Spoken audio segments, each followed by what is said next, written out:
Lesão por estresse ósseo. O nome talvez não pareça familiar para todo mundo, mas essa é uma das causas mais comuns por trás daquela dor que insiste em não ir embora e que afeta atletas de todos os níveis. Vamos entender de uma vez por todas o que é isso e, claro, o que fazer a respeito.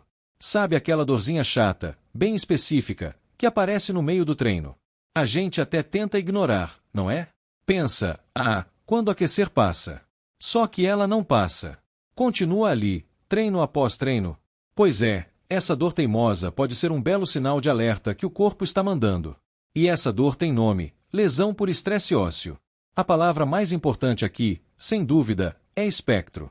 Pensa que não é um interruptor de liga-desliga, é mais comum, dimmer, sabe?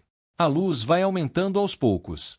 Começa com uma reaçãozinha de estresse no osso, quase nada.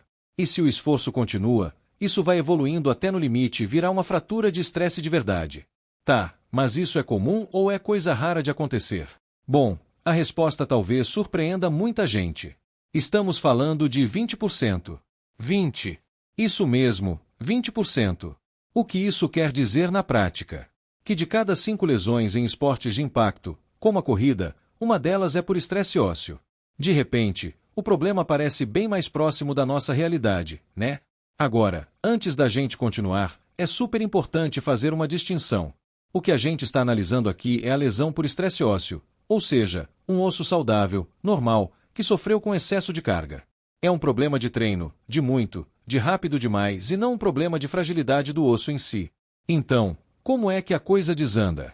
Como um osso forte, que deveria se fortalecer com o treino, acaba quebrando? Vamos mergulhar no mecanismo por trás disso. A gente pode resumir o processo todo em 4 passos bem simples. Primeiro, vem a carga repetitiva do esporte. Isso cria microdanos no osso, o que é normal. O corpo então vai lá e repara. Só que esses microdanos se acumulam mais rápido do que o corpo consegue consertar. Aí a balança desequilibra, e é nesse exato ponto que a lesão acontece. É um descompasso entre dano e reparo. Certo, mas se o mecanismo é o mesmo para todo mundo, por que alguns atletas se machucam e outros não, mesmo treinando lado a lado? A resposta, meu amigo, vai muito além da planilha de treino e da quilometragem. Vamos ligar nosso radar de risco para entender os fatores que pesam nessa balança. A coisa é bem mais complexa do que parece. Claro, aumentar o treino de repente é um gatilho clássico, mas olha só os outros fatores. Baixa disponibilidade de energia. A famosa REDS. Isso é gigante. Basicamente, é quando não se come o suficiente para bancar o treino e as funções básicas do corpo. Aí você soma isso com uma possível falta de cálcio, vitamina da biomecânica de cada um, histórico de lesão. Pronto, a receita do desastre. Tá completa. Ok, mas sendo uma lesão que acontece por dentro, de forma gradual, como é que se chega a um diagnóstico preciso? O primeiro passo é sempre ouvir o que o corpo está dizendo e o sinal clássico é aquela dor bem pontual que dá para apontar com o dedo. Se apertar ali dói. E essa dor não melhora quando o corpo esquenta, pelo contrário. Só piora isso. É um baita sinal de alerta.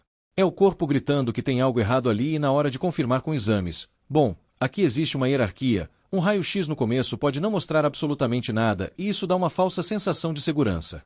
É por isso que a ressonância magnética é considerada o padrão ouro. Ela consegue enxergar o edema dentro do osso, tipo um roxo interno, muito antes de qualquer fratura aparecer de fato com o diagnóstico na mão. E agora? A jornada de recuperação é única para cada caso. Porque como a gente vai ver, o lugar onde a lesão acontece muda completamente o cenário. Olha, se tem uma informação crucial aqui é esta: nem toda lesão por estresse é igual. Existem os locais de baixo risco, como a parte de trás da canela, que costumam cicatrizar bem. Mas existem os locais de alto risco, como o colo do fêmur ou a parte da frente da canela. Essas são áreas críticas, com menos circulação de sangue e mais tensão. Uma lesão no lugar desses, se não for tratada com muita seriedade, pode não cicatrizar direito e levar a complicações que podem literalmente acabar com a carreira de um atleta. A localização muda tudo. Mas, independentemente do local, a base da recuperação é sempre a mesma: dá um passo para trás para poder dar 2 para frente. Foco é tirar a carga do osso para ele poder se curar. Isso pode significar parar de correr. Usa muletas e depois um retorno muito gradual. A regra de ouro é simples: a dor é o seu guia. Sentiu dor? É sinal de que está indo rápido demais. Tem que escutar o corpo. E, no fim das contas, depois de toda essa jornada, qual é a perspectiva? A notícia é boa, como a própria fonte nos lembra, a taxa de retorno ao esporte costuma ser alta. Sim, o processo é lento, é frustrante, mas com diagnóstico certo e paciência na reabilitação, a grande maioria dos atletas volta a competir no mesmo nível de antes. E tudo isso nos leva a uma pergunta final que todo atleta deveria se fazer. O treino atual está construindo performance ou está caminhando para o colapso? Achar esse equilíbrio delicado entre forçar o corpo para ficar mais forte e o excesso que leva à lesão. Esse é o grande segredo. Não só para formar melhor, mas para ter uma vida longa e saudável no esporte.